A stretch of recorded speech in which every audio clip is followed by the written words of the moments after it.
थोड्याच वेळात मुख्यमंत्री देवेंद्र फडणवीस हे समृद्धी महामार्गाच्या शेवटच्या टप्प्याचं उद्घाटन करणार आहेत। मुंबई नागपूर प्रवास आता खरं तर सुसाट होईल। इगतपुरी ते आमने शेवटच्या टप्प्याचं आज लोकार्पण होणार आहे। मुख्यमंत्री देवेंद्र फडणवीस यांच्या हस्ते हे लोकार्पण होणार आहे। तर मुंबई ते नागपूर अंतर आता फक्त 8 तासात गाठता येणार आहे। महत्त्वाची बातमी आपण बघतोय ती म्हणजे खरं तर मुख्यमंत्री देवेंद्र फडणवीस यांच्या हस्ते लोकार्पण होणार आहे। थोड्याच वेळात मुख्यमंत्री देवेंद्र फडणवीस समृद्धी महामार्गाच्या शेवटच्या टप्प्याचं उद्घाटन करतील। मुंबई नागपूर प्रवास आता सुसाट होईल। या संदर्भात सविस्तर माहिती जाणून घेऊयात आमचे प्रतिनिधी स्वप्नील जाधव यांच्याकडून। खरं तर ते या क्षणाला त्याच ठिकाणी उपस्थित आहेत। स्वप्नील, काय अधिकची माहिती? आता थोड्याच वेळात लोकार्पण होईल। खरं तर अनेक दिवसांपासूनची प्रतीक्षा आता संपणार आहे। स्वप्नील, नक्कीच आज समृद्धी महामार्गाचा शेवटचा टप्पा हा लोकार्पण करण्यात येणार आहे। मुख्यमंत्री देवेंद्र फडणवीस यांच्या हस्ते याचं लोकार्पण होईल। याची तयारी आपण या ठिकाणी बघतोय, इगतपुरी बोगद्यापाशी करण्यात आलेली आहे। खरं तर हा जो बोगदा आहे हा लांबी आणि रुंदीला महाराष्ट्रातील सर्वात लांबीचा आणि रुंदीचा बोगदा आहे। आधुनिक तंत्रज्ञानाचा वापर करून हा 10 किलोमीटरचा लांबीचा बोगदा आहे। यामध्ये हा इगतपुरीचा जो बोगदा आहे तो 8 किलोमीटरचा आहे आणि आधुनिक यंत्रणा जर आपण यामध्ये उल्लेख केला तर आधुनिक पद्धतीचे कॅमेरे, सीसीटीव्ही या ठिकाणी लावण्यात आलेले आहे। फायर अलार्म सिस्टम लावण्यात आलेली आहे। अपघात झाल्यास लगेच कंट्रोल रूम पर्यंत याची माहिती आहे ती पोहोचणार आहे। त्याचसोबत हा 76 किलोमीटरचा जो इगतपुरीपासून ते आमने ठाणे जिल्ह्यापर्यंतचा जो हा भाग आहे तो या ठिकाणी लोकार्पण आज त्याचं होताना पाहायला मिळते। यासाठीची तयारी झालेली आहे आणि एकूण या बोगद्याची वेग मर्यादा जर आपण बघितलं तर 100 किलोमीटर जे आहे या ठिकाणी ताशी 100चा वेग आहे। तर दुसरीकडे 2 लेन ज्या आहेत त्या 80 आणि 90च्या वेगाने आपण प्रति तास किलोमीटर हा प्रवास करू शकतो। त्यामुळे अतिशय वेगवान असा हा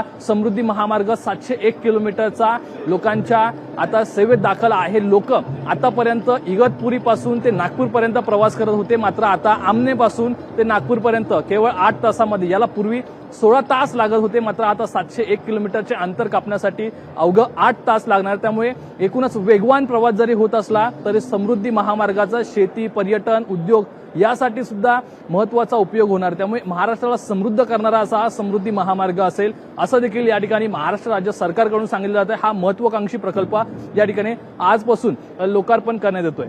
मेघना, स्वप्नील, आपण जर पाहिलं तर विकासाच्या दिशेनं महत्त्वाचं पाऊल आहे हे। इन्फ्रास्ट्रक्चरच्या अनुषंगाने जर आपण पाहिलं तर हे सरकार, महायुती सरकार विशेषतः कार्यशील असल्याचं दिसतं। स्वप्नील,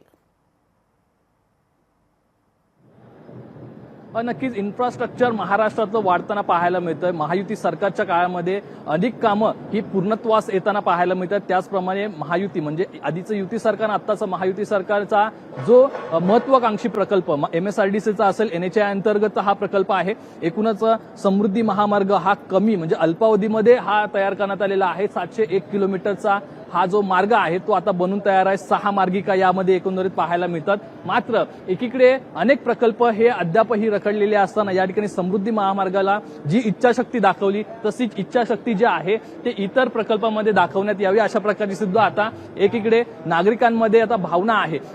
या बोगद्यामध्ये प्रवेश केल्यानंतर आपण बघतो या ठिकाणी लाईट्स कशाप्रमाणे लावण्यात आलेले आहेत, जेणेकरून लाईट्स जे डोळ्यांवरती ताण येऊ नये याचा सुद्धा विचार करून हे लाईट्स लावण्यात आलेले आहेत। त्याचप्रमाणे मन प्रसन्न होताना या ठिकाणी या काही योग साधनेचे चित्र या ठिकाणी आपल्याला पाहायला मिळतात, ज्यावरती महिला शक्ती दाखवण्यात आलेल्या आहेत। त्याचप्रमाणे दुसऱ्या बाजूला सुद्धा अनेक योगासने या ठिकाणी चित्ररूपी दाखवण्यात आलेले आहेत। तसंच बोगद्यामध्ये पुढे पुढे गेल्यावरती अनेक चित्र हे वारली पेंटिंगमध्ये सुद्धा दाखवण्यात आलेले आहेत। तसेच या बोगद्याच्या सुरुवातीपासूनच जी सिस्टीम खरं तर 76 किलोमीटरचा हा शेवटचा टप्पा आहे। या 76 किलोमीटरच्या शेवटच्या टप्प्यामध्ये आपण इन्फ्रास्ट्रक्चरचा जो उल्लेख केला ते इंजिनिअरिंग मार्वल या बोगद्यामध्ये पाहायला मिळतं। कारण 8 किलोमीटरचा हा बोगदा आहे आणि या बोगद्यामध्ये आधुनिक तंत्रज्ञानाचा वापर केलाय, जे या समृद्धी महामार्गाच्या 701 किलोमीटरच्या अंतरामध्ये जे वापर नव्हता झाला होता त्या तंत्रज्ञानाचा वापर करतं या 76 किलोमीटरमध्ये आणि या 8 किलोमीटरच्या बोगद्यात झालेला आहे।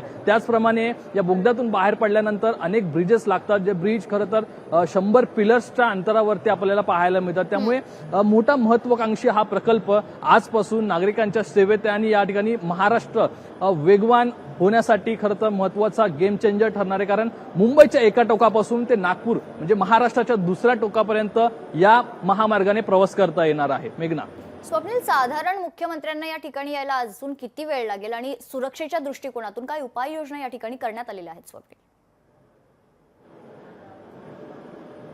नक्कीच एकूणच या ठिकाणी मुख्यमंत्री आणि दोन्ही उपमुख्यमंत्री आमंत्रित आहेत. त्यामुळे मुख्यमंत्री देवेंद्र फडणवीस यांच्या हस्ते याचं उद्घाटन होणार. थोड्याच वेळामध्ये मुख्यमंत्री देवेंद्र फडणवीस या ठिकाणी दाखल होतील असं सांगण्यात आलेलं आहे. त्याचप्रमाणे सुरक्षेच्या दृष्टिकोनातून या ठिकाणी पोलीस सुरक्षा सुद्धा वाढवण्यात आलेली आहे. दोन्ही महामार्गाच्या बाजूला पोलीस संरक्षण आहे, तसेच या पूर्ण बोगद्यामध्ये सुद्धा ठिकठिकाणी पोलिसांच्या गाड्या सुद्धा उभ्या असताना पाहायला मिळतात आणि या ज्या आजूबाजूच्या ज्या गाड्या आहेत त्या अतिथींच्या आहेत. मात्र या बोगद्यातूनच दोन्ही उपमुख्यमंत्री आणि राज्याचे मुख्यमंत्री हे गाडी चालवणार आहेत. म्हणजे याचे पाहणी जे करणार आहेत त्या पाहणी दरम्यान नक्की सारथ्य कोण करणार याकडे सुद्धा विशेष लक्ष लागून राहिलेलं आहे. मेघना, निश्चित धन्यवाद स्वप्नील आपण दिलेल्या सविस्तर माहितीसाठी. तर काही क्षणातच खरं तर हा जो महामार्ग आहे त्याच्या शेवटच्या टप्प्याचं लोकार्पण मुख्यमंत्री देवेंद्र फडणवीस यांच्या हस्ते होणार आहे. लोकशाही मराठी ऐका, पहा, जागरूक रहा.